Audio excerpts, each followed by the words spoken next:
శ్రీ గురుభ్యో నమః. బాలల స్ఫూర్తి భారత కీర్తి.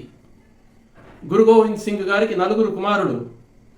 పెద్ద కుమారుడిద్దరూ 18, 14 సంవత్సరముల వయస్సులోనే తండ్రి గారి అనుమతితో ధర్మ రక్షణ కోసం యుద్ధ భూమికి వెళ్ళి పోరాడి అమరులయ్యారు.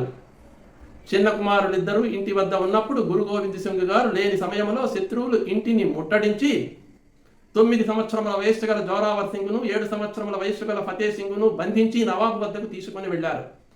గురు గోవింద్ సింగ్ గారి కుటుంబీకులు ఎవరికి తల వంచరని తెలిసినటువంటి నవాబు ఈ బాలల చేత ఎలాగైనా తల వంచాలి అని ఒక ఎత్తుగడ వేశారు. ఏమంటే, నవాబు వద్దకు వారిని ప్రవేశపెట్టే సమయంలో వారికంటే ఎత్తు తక్కువగా ఉన్న ద్వారములు సిద్ధము చేసి వాటి ద్వారా ప్రవేశపెట్టమన్నారు.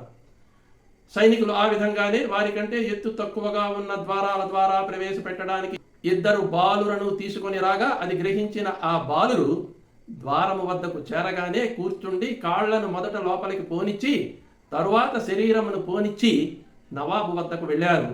ఇది చూసిన నవాబు ఆశ్చర్యపడ్డాడు.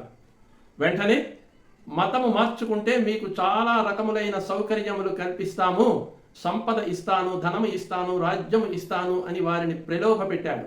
2 బాలురు చెప్పినది ఒకటే మాట: మా పూర్వీకులు అందరూ ధర్మం కోసమే తల ఇచ్చారు, మేము కూడా ధర్మం కోసమే తల ఇస్తాము అని.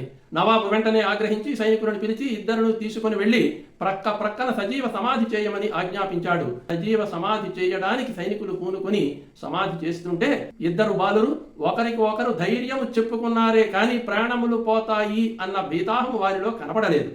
ఎలాగైనా వీరిని మార్చాలి అని అక్కడ ఉండే సైనికులు ఆలోచించి ముందు చిన్న కుమారుడి యొక్క సమాధిని పూర్తి చేయడానికి పూనుకున్నారు. కారణము, అది చూసి పెద్దవాడు మారతాడేమోనని.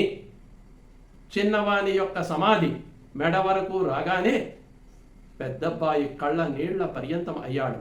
అది చూసిన చిన్నవాడు ఫతే సింగ్, అన్నయ్య, నా ప్రాణములు పోతాయని నువ్వు ఏడుస్తున్నావా అంటే, ఆ అన్నయ్య చెప్పిన మాటలు భారతీయులందరి హృదయాన్ని కలిచివేస్తాయి, ఒక్కసారి ఆలోచింపచేస్తాయి. అన్నయ్య ఏమంటాడంటే, తమ్ముడు, మన ప్రాణాలు పోతాయన్న భయముతో బాధతో నేను ఏడవడం లేదు. నాకంటే చిన్నవాడివైన నీకు ఈ దేశ ధర్మం కోసం ప్రాణాలను అర్పించే అద్భుతమైన అవకాశం వచ్చింది, నాకు రాలేదే అని బాధపడుతున్నాను, అందుకు ఏడుస్తున్నాను అంటాడు. ఇది ధర్మ పరిరక్షణ. ఈ 2 బాలురు భారతీయులందరి హృదయాల్లో చిరస్మరణీయులుగా నిలిచారు. భారత్ మాతాకి జై.